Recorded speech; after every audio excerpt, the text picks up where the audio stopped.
So I didn't have anything specific, but made some progress on inbound path. I was going to show you where the inbound path was because I'm very close to pushing that, and then people could work on it, play with it, start testing it while we're prepping for the conference. Hold on. So. Does that sound good? I'm open to others. Yeah. Do you think it'd be useful if you guys think it'd be useful if I start a pick-in pad and just take notes on what I'm seeing? Very much, please. Do you want to send me a link and I'll bring it up on my web browser? All right.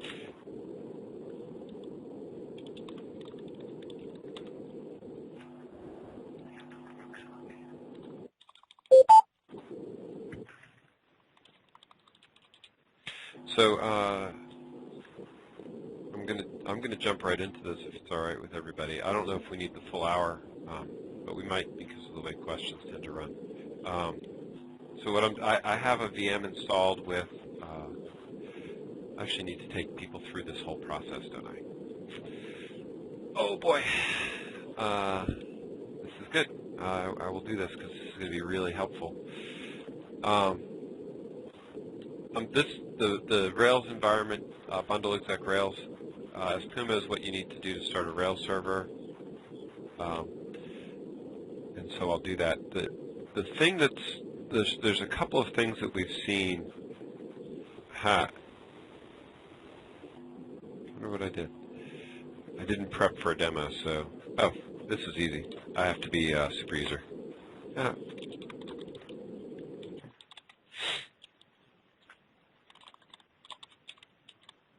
So my assumption here is that we're going to be working in development environments. I do development. Victor does production environments. So we're actually testing both.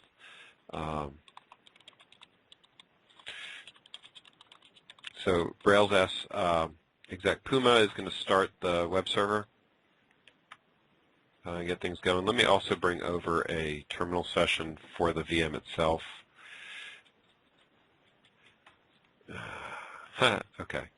Once again, this is all normal. This means I've got the production web server running somewhere else. So to shut that down, I need to do a blue pill, Crowbar web server.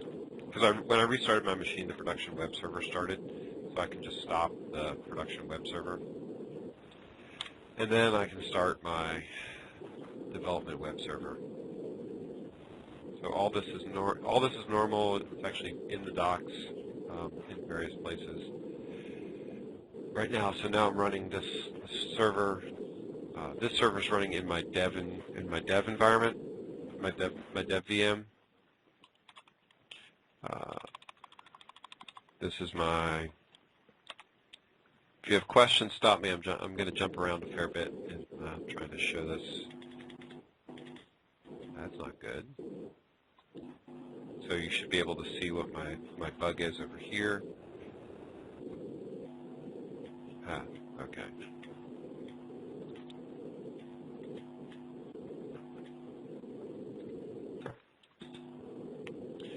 Oops, I always do that. Rails and tails is too close in my mind. Tail.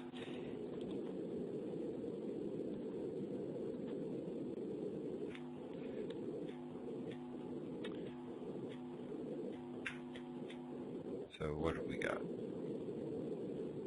Something really nasty happened. Oh, okay.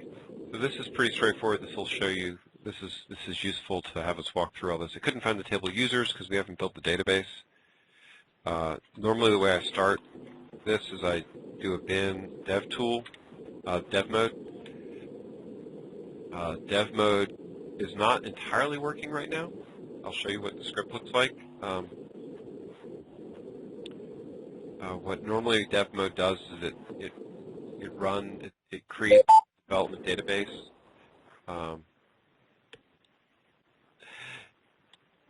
It creates a development database. Let me show you what that script looks like.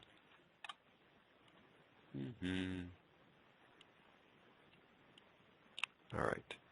So the dev mode script is in the Crowbar bar clamp, and I encourage people to mess with this script and fix it and make it work and do interesting, useful stuff. It's going to stop the Crowbar web server, and it's going to put you into a development environment, turn on debugging, set the files so that you can update them, because I use rsync to change the files. And then it does some other really interesting. This is new. What it's going to do is, after it builds the database, it is going to inject the Chef server connection. So let me step back for a second. If I'd really staged this well, I would have completely started you from scratch. So sometimes right now the Chef server doesn't build correctly. So if I go back into the bar clamps directory, go into Chef. In the Chef server, there is a new thing for Crowbar 2 called Setup. Setup, all bar clamps can offer setup tasks. Setup tasks then do tasks that are specific to post-install for that bar clamp. Bring up the Chef server, we'll install the Chef server and bring it up. So if your Chef server is not running on your Crowbar admin node, which does happen sometimes if we have an install issue, you run this script, and that will install your Chef server. And if your Chef server is running, it will look like this. 4040. This is same old, same old. Everybody should be used to this. All right. This is the password for the admin server, by the way, if you need to find it. And so now I've got a Chef server running. In this case, I already have a node running. That's all good. So in this case, I've got my deploy to a state where I've installed the Crowbar ISO, I've run it, I made sure my Chef server was running. If it wasn't installed and running, I ran this bring up Chef install script. Okay, that's going to get me to a certain baseline. Now, oops. Wait, is there nothing else in dev mode? There is nothing else. Dev mode, so if you're in dev mode, the Chef server.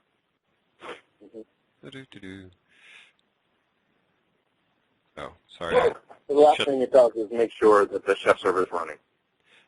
We are not all the way.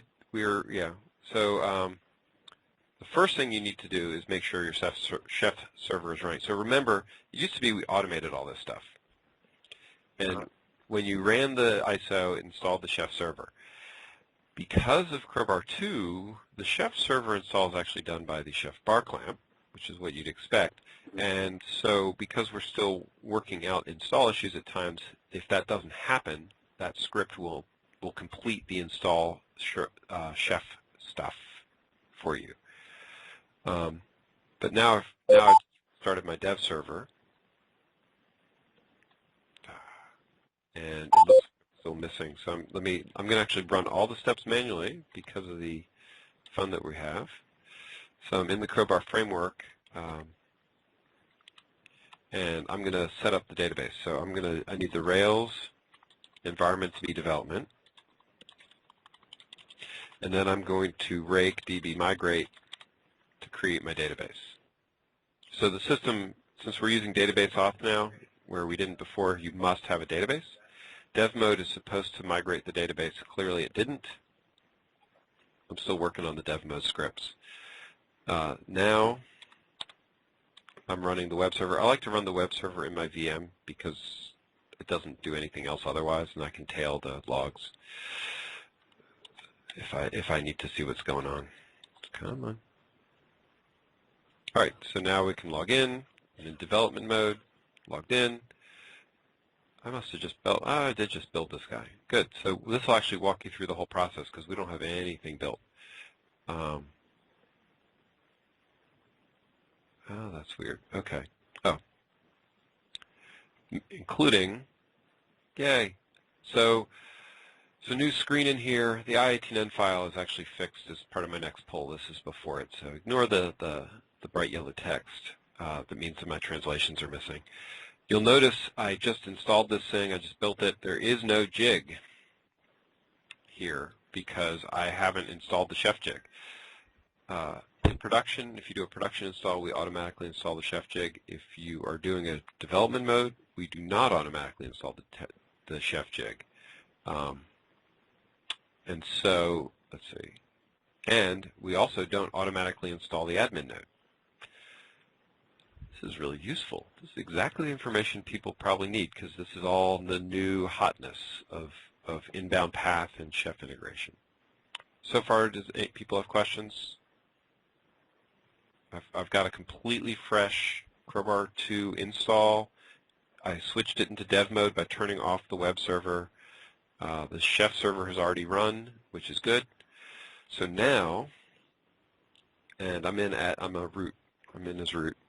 So now what I need to do is add in my chef jig. To add in my chef jig, I need to, and I'm going to go to the dev mode as a crutch, I need to call crowbar chef inject connection.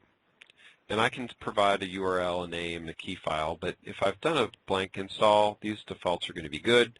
So all I really have to do here is bundle exec rake crowbar chef inject connection. And there's also things like list connection or delete connection, things like that. What this is going to do is it'll actually get the chef information and create the jig entry that I need to make the system work. I want to do this before I do the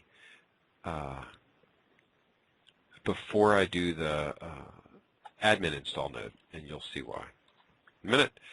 So now if I come back over here, I go into jigs. It didn't work. It should actually have the jig operationally. So let's see what happens if we do this. That's not inject list. I think it's list con.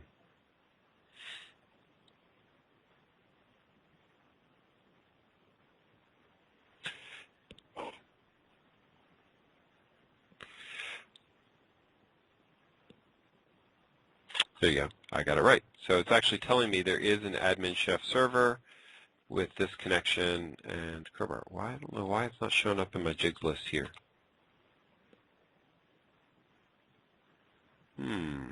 That's troubling and concerning. So what I can do is to check this. Yep. Do you see your node?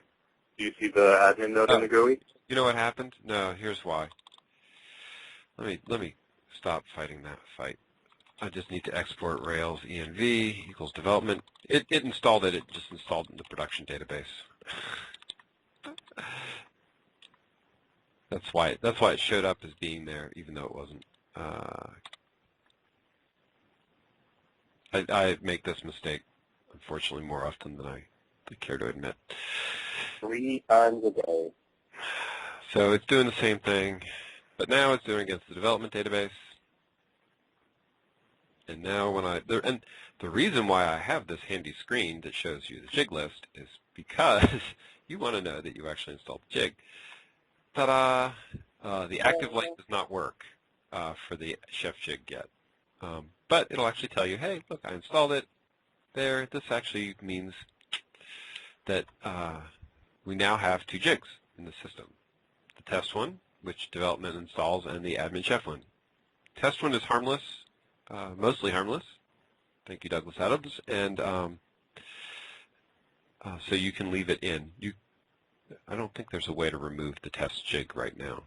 All right, so now we've taken one of the 2 steps we need to take to have the system fully operate. The next one is I need to add in the admin node. And I want to do this with the chef jig first. I want to add the chef jig first because in an empty system, the chef, actually, I'm going to go full bore and do it. This was installed by the admin system. I'm going to delete the admin node out of chef. So here, my chef system matches my Crowbar database. So the next thing for me to do is to do the next step in this, which is to actually post the admin server in. Here's where magic should happen. Admin. So in this case, I'm actually using the Crowbar API. I'm authenticating as Crowbar. I'm going into the API v2 nodes. I'm telling it to post, which should create a node. And I'm telling it I want to create an admin node. And now... Could you dump that curl line into the share? I could, sure. I have a line for you waiting called magic. It is just as reference. It's also, everything I'm showing you are just things that the dev mode script is supposed to do for you. Oh, it's already in the dev mode script. Okay, skip it. Well, this indicate that in the dev mode script. But the dev mode script's not working quite right. But yes, that's what the dev mode script does. Refer to dev mode script. And look, the AJAX of the node dashboard actually said, hey, I now have an admin node.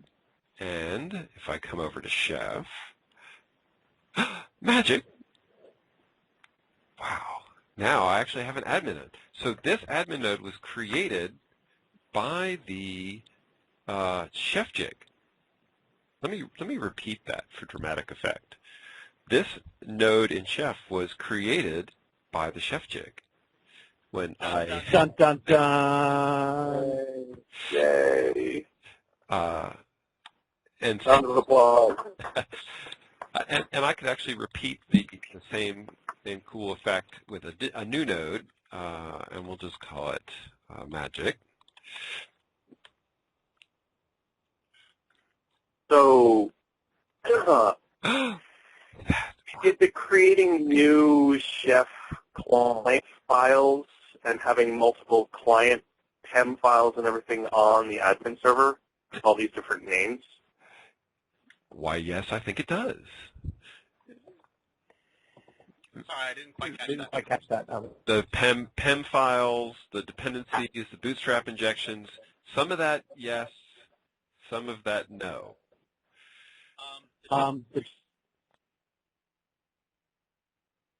The node role object that we used to have, it creates the client, stashes them in a place where we can access the PIM keys from Sledgehammer.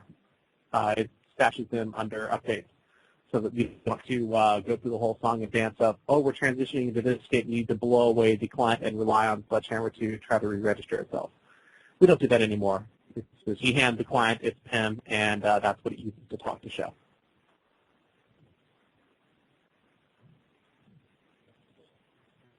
Cool. So in the magic that Rob's doing right now, a single node has multiple PEMs. No, one PIM. Nope. Okay. One PIM per node. Now, the admin node has other PIMs because it has different clients. It has the like the admin client, which is what if you just run Chef client without anything else, that's what it's going to use. It also has a client just for the Crowbar framework to talk to the Chef server, and it also has a third client that we use just for the bar clamp install process to upload cookbooks and whatnot. You could probably do with some consolidating there, but the current setup works. Like if you run Chef Client on the node, you'll see that it spits back like 3 extra clients. Or not Chef Client, but Nice Client.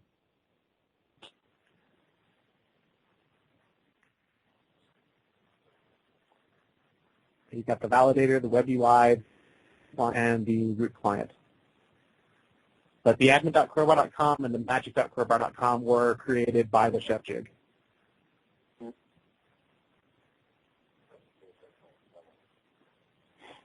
Cool.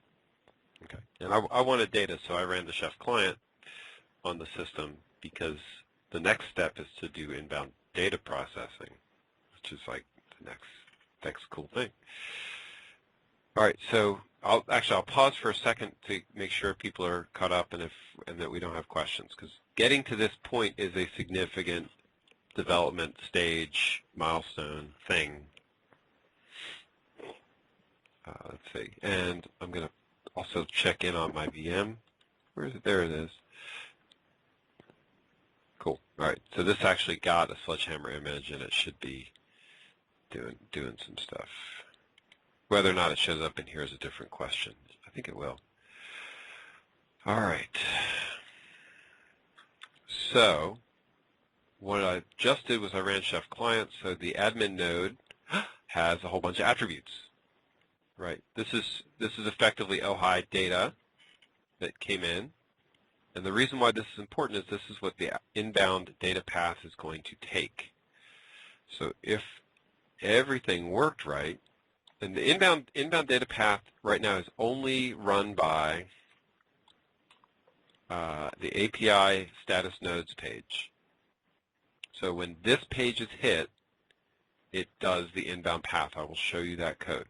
The good news is if you're on dashboard, it automatically hits that page in the background for you, which also means that if I click on admin, this might not seem like much, but this piece of information right here on the screen came in from OHI Chef. So we actually ran Chef Client, got the data from Chef, processed the data from Chef based on a status update, and then stored it in an attribute that we are displaying on the screen. So that also is a full path type of thing that we're showing. Yay. Yeah, that's a big deal. That's the inbound path for attributes. And what I want to do is I want to walk you through those code paths right now so that people can start playing with that. This is not pulled yet. I will do a pull request hopefully today. I'm trying to fix something in the BDD system to include with that pull request. But the pull's staged and ready to go and passing all the unit tests. And it's not that much code. So it's in my repo, and you can look at the backup. So let me show you what we've got to make all that magic happen. I'm going to just close all these windows. Oh, and then along those lines, in the dev repos, there's actually a new dashboard graph page that to help with this. Whew, that shows you. Obviously, it still needs a little bit of work, but it shows you for this node, this role. Here's all the attributes. That'll be in the pull too, and it'll need some refinement. So let's work from here backwards. Okay. So that view in the nodes page is rendered by the nodes show partial. Okay. So right now I'm way down. So this portion of the page, this box, is rendered in the show partial for nodes, which makes a lot of sense. I could also get to it through nodes 1, node. Nodes 1. I don't. No, the resources aren't set up for that yet. Anyway, so this page is managed by that partial, and the way this works is there's a method missing that allows you to do attrib underscore and then the name of the attrib. So the thing that we're actually looking at here, hardware, this is the hardware, and it pulls in attrib underscore product name. So the way attribs work is there's a shortcut for reading them that you can put attrib underbar. It treats it as a method missing, and it goes finds the product name type for of that attrib and then gives you the value. So it's a shortcut. You can also do a get attrib and a set attrib, and those methods are there too. But for a screen like this, it's much more readable and maintainable if you use the method missing, which you'll notice all over the place. So all over the place, I have attrib memory, attrib CPU, attrib switch name, all these things. I'm not yet collecting that data from OHI, although we have the technology to do that. But this is where it ends up. So how does it get into this exciting spot? This is the way that works. Let me show you the poll method. So in the it's in the nodes controller. In the nodes controller, there is a status method. You'll notice down here, so every time we call status, it builds up a hash. There's CB1 code that still exists to build the hash that's displayed, and then this is the new piece, this one line, where it calls jig, capital J jig, meaning the instance, the class method, refresh node. I'm giving it a temporary message, and then I'm telling it node. Now, obviously, this should be done in different places. It is done here because this is called on a timer, and it's a good polling location. So this isn't its long-term home. We want to make this event-driven. But literally, it's going to walk through all the nodes in the system, and it's going to call jig refresh node for that node. So going back, we need to look at what the jig model does. In this case, it's the Crowbar jig model. So here's the model. Here's the jig. So in the jig model, there's all these class methods basically operate on all the nodes. So everything that we call is by design expressed to all the nodes. And we want this pattern. So we want the superclass to be the one that calls all the instantiated jigs, because we don't want anybody else to worry about that. So this method, where's refresh data? It should be up at the top. Here it is, refresh node. Takes a description in the node, and then basically what it does is it gets all the jigs that that node is a member of, and then for each of those jigs, it's going to read the node data for that node. This is a big part of the inbound path magic. I'll go there in a minute. I'm just going to walk the rest of the routine. So right now we're just doing events and runs as placeholders. I'm actually really tempted to just cut those out because we're not using them.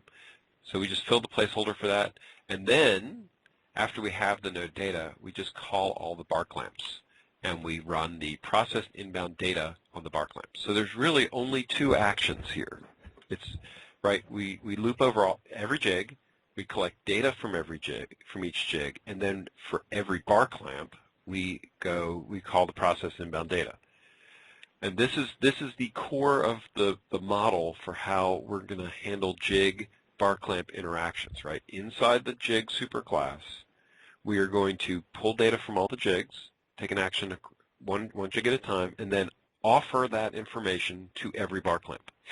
So it's effectively a matrix. The bar clamps will decide if they want to respond or not.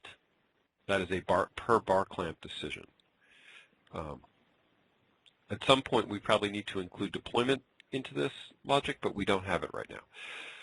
So what you've got here, so let's go into jig read node data.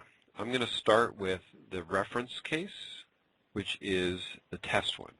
So there is a bar clamp controller. This is the test jig.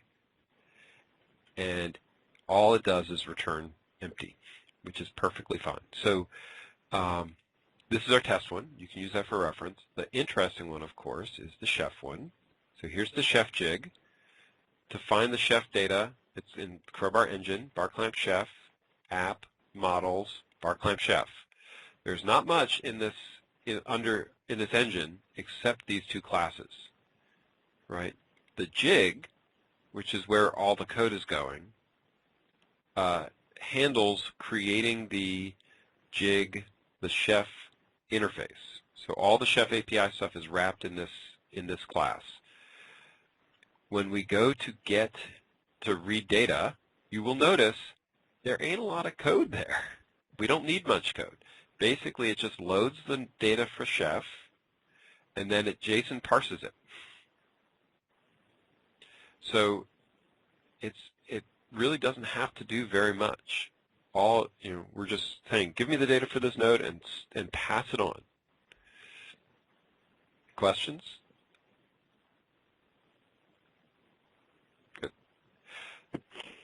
called mapping. It's called mapping. Well, sorry, I'm just looking at the code. It seems a bit dangerous to do sudo rm-rf and pick a variable name, isn't it? Like if you do like a dot, it seems kind of scary. It totally is. So without a doubt, there are places, all these things are actually, have been labeled as dangerous hacks by Victor. So this is our intermediate solution. There are things that we need to do that for now we just shell out the command line to do it. And this is not the long-term solution. This is the quick way to make this stuff work. And yes. Okay. Please do not confuse. Just a little bit surprised. with the ultimate code. we This is definitely still scaffolding. Yes. Although it used to say dirty hack, and Victor needs to put the guardrails back on in the comments. I suppose I do. So yes. The point of doing it this way is that we were able to unblock a lot of other people and keep the whole team busy. Correct. So this is where the data comes from, and then the place the data goes to. So now let me jump back to here. So we've just done this. This code is basically do nothing code, and now I'm in the bar clamp loop. So I need to go process the data for the bar clamps. This code, the only bar clamp that does anything with this is the Crowbar bar clamp, and that bar clamp, let me find the code, is going to be in the bar clamp controller bar clamp method. So this bar clamp is different than the superclass bar clamp, right? This, I want to try and be very clear. This bar clamp down here in the models directory is the superclass bar clamp, and it has generic handlers for bar clamps. This bar clamp is the Crowbar bar clamp, which is the actual bar clamp that has Crowbar specific information in it, and it's pretty skinny, you will find, which is what we want. This is the place where it creates the dependency, the dependent proposals. I'll show you that in a little bit. Where is my code? So I actually had the code in this bar clamp, and then I made it generic enough that I could move it to the superclass, which is good.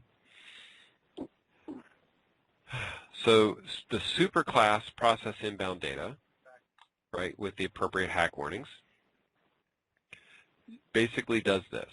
It's going to do nothing if there's nothing. It's going to make sure there's a jig. You need a node and a jig to do this data. And for right now, it only works for admin chef. You must have the admin chef jig. This is a general requirement of how jigs are operating. This is not the long-term plan. I had actually more generic code originally written, and I pulled it out because it was going to take longer to make all that scaffolding work. If you're in dev mode, I actually dump the chef data into a file, which is very handy if you're troubleshooting and looking for components in that file. And then I actually pull in the chef template YAML file. So this is, every bar clamp can provide one of these. Judd and I had started to create these.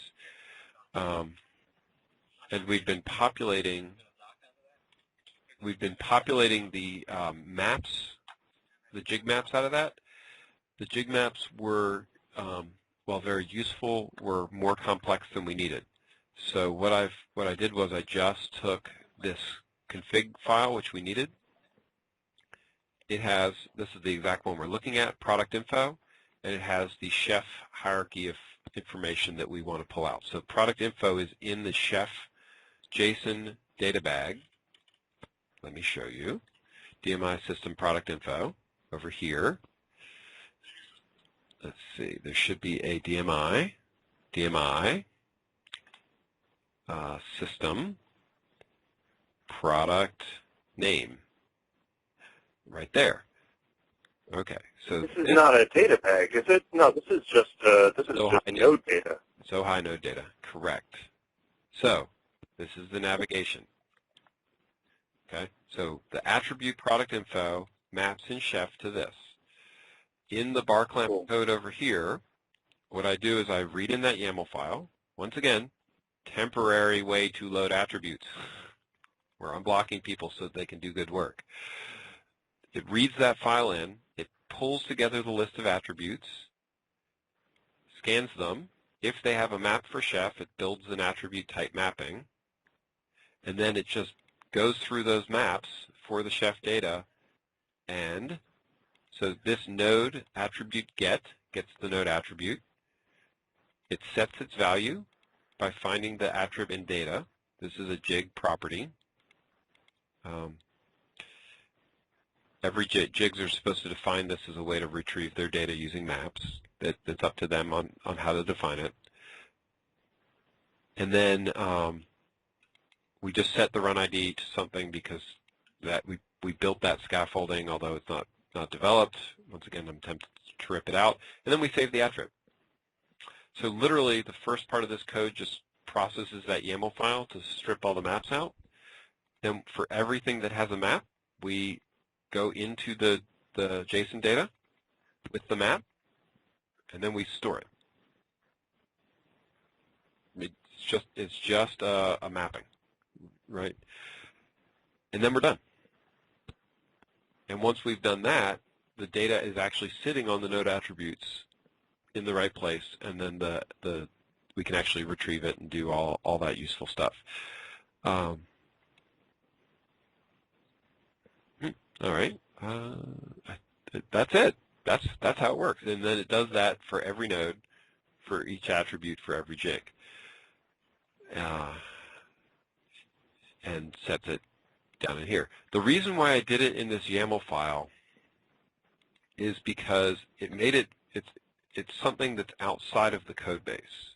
So you can go into these YAML files, edit the YAML files on the server, add a new attribute, and get the attribute working, and see that it's there without having to actually mess with code.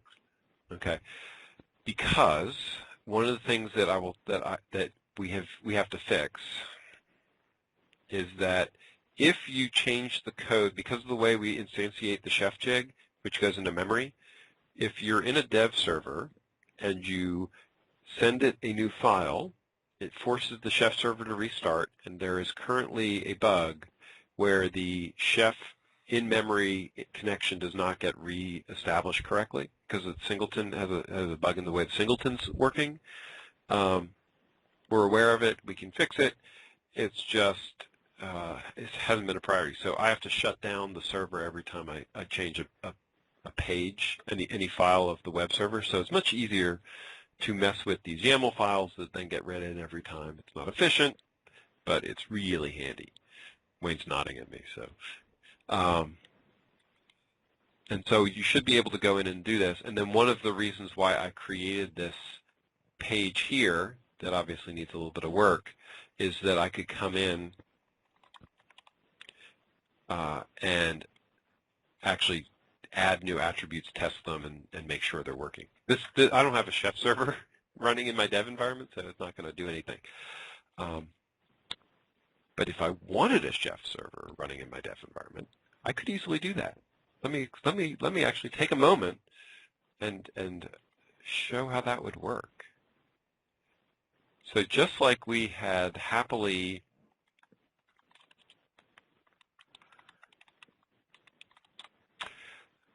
so this is my dev VM where I run my dev environment, and it has access to my Crowbar test server. And if I go to temp, if I go here and I do a bundle exec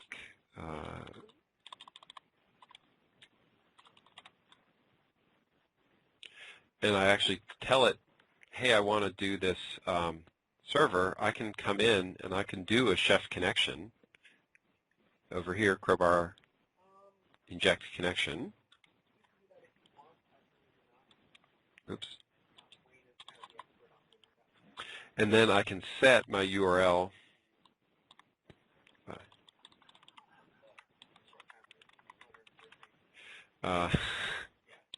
So I can connect to the server, port 4000, and I can add a connection in here. Let's see. I need to, and I'm not ready to do all this stuff because you actually have to get the key file off the server. You have to provide the name of your client, so you have to register. There's stuff you need to do to make this happen.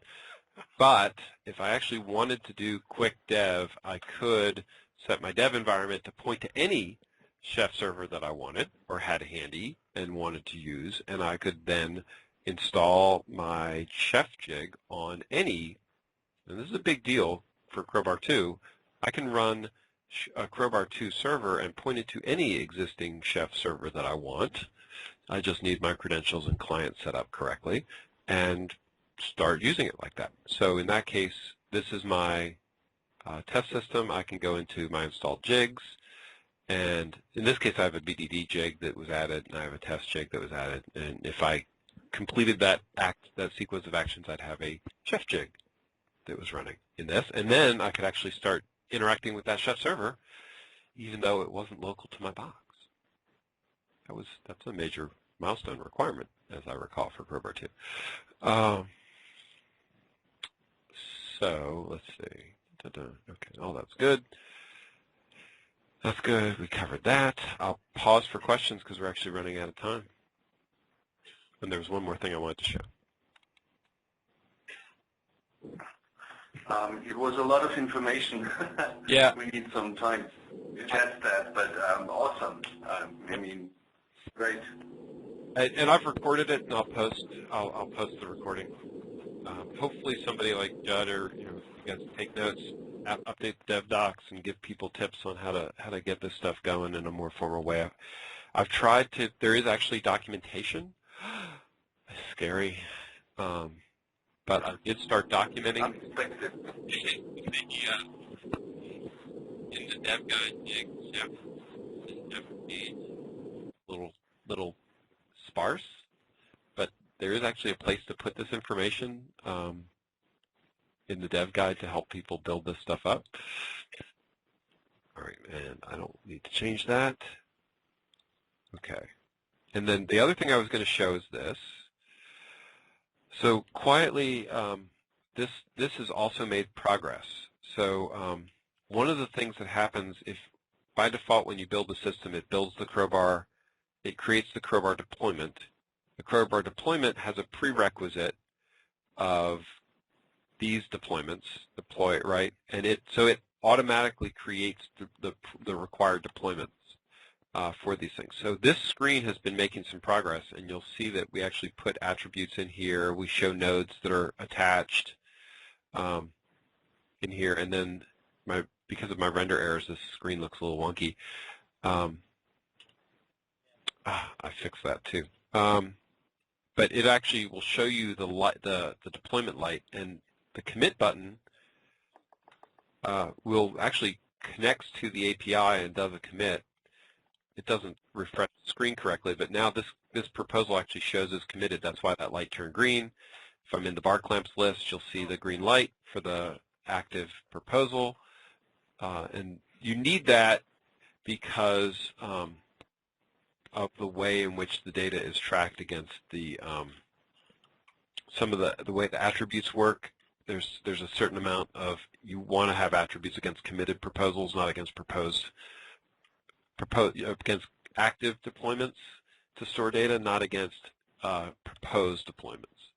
There's an ongoing question as to whether or not we will store OHI data against a proposed deployment. Right? There's some thinking that we need to vet in a broader audience, probably face-to-face at the summit, about how, if attributes from discovered systems should be stored against proposals as opposed to active deployments, but that's a whole nother, that's a big can of worms. And there's some, I don't know what broke. One of the things that I had frustratingly working, I need to find out what's going on, is in the bar clamp graph, which is a debugging tool that helps you see the templates, proposal snapshots, all that. I also put the status lights and crosslinks in here so that you can quickly navigate down into the detailed views. So little tips and tricks. There's UI. I always add UI widgets as I work, so it's useful to know they're there. Phew. Wayne's grinning. That's a good sign. Other questions?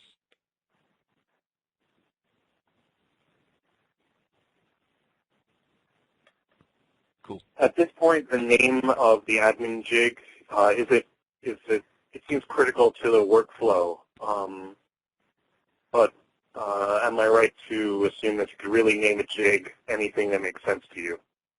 Not yet. In the future, anything that makes sense to you, but for now, admin chef is especially keyed on the source code to get a lot of work done. One question. Yes. Admin chef is specifically hard-coded. That is without a doubt not that is an anti-requirement. Right now you can only create one chef jig. It's a singleton, and that is a limitation that we will probably live with through the first release. We are expecting that you will be able to create multiple chef jigs and name them whatever you want. For now, we're using admin chef as the way to enforce that. It's a little bit wonky because admin chef implies it's running on the admin node, so we probably need to do with that requirement but we'll get there. That's lower down on the priorities list. Good question.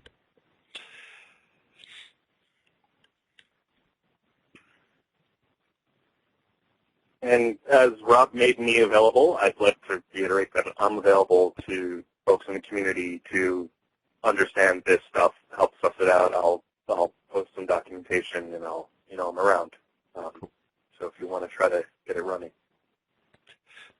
I'm here. And when do you expect you can make the pull request? I'm hoping by today. Okay. What I can do is, Sounds good. the thing that's breaking is not related to it. It's related to Erlang.